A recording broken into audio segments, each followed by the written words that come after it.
In this problem, we're going to evaluate each of these two integrals that look similar, but they're not. They're a little bit tricky versions of substitution of integration. So, and then it also says write a paragraph to discuss the similarities among the three indefinite integrals in this problem. Well, these are two, and then the previous video had the third one. Now, I'm not going to write a paragraph here, but we may talk about a little bit the different things that occurred when solving these problems. So I'm going to actually do these kind of side by side. So I'm going to draw a line down the middle here. Let's start with this guy. The integral of x squared times the square root of x minus 1 dx. Now, again, if we just do our typical substitution, we will automatically choose u is x minus 1. Therefore, du is dx. Now, the problem is that I have a substitution for this in u, and I have a substitution for this in u, but I don't have a substitution for that in u. Now, I can say, though, that x is equal to u plus 1, like in the previous video. X is equal to u plus 1.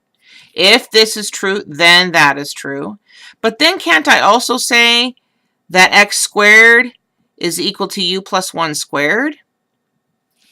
Yeah, I'm pretty sure that's true. If you do an operation to one side and you do it to the other, then the statement is still equivalent.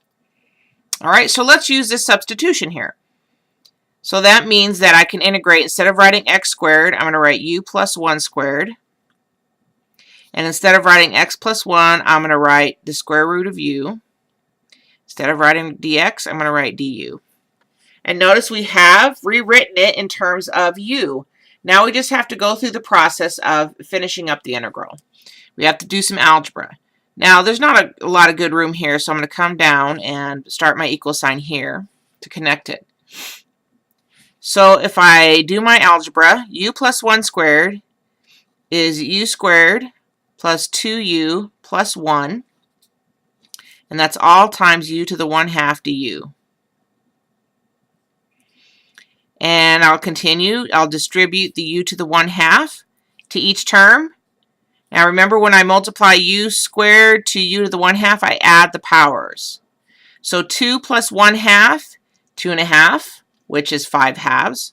So that's u to the 5/2 plus 2u to the 3/2 plus u to the 1/2 du. Now this is just a matter of using the power rule of integration to finish this one off.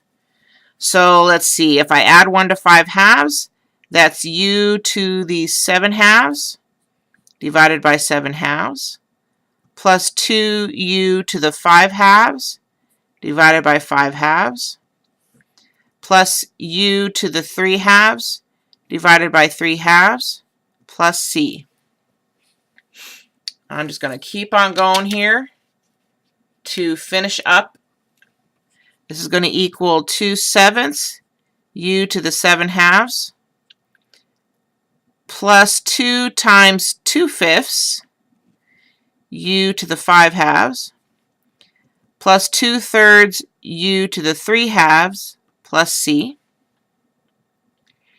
And then the last step would be just putting in what u is in terms of x. Again, start at x, end at x. 2/7 x minus 1 to the 7/2 plus 4/5 x minus 1 to the 5/2 plus 2/3 x minus 1 to the 3/2 plus c. Kind of went over there a little bit, but everybody's going to live. I'll finish the other side in the next video.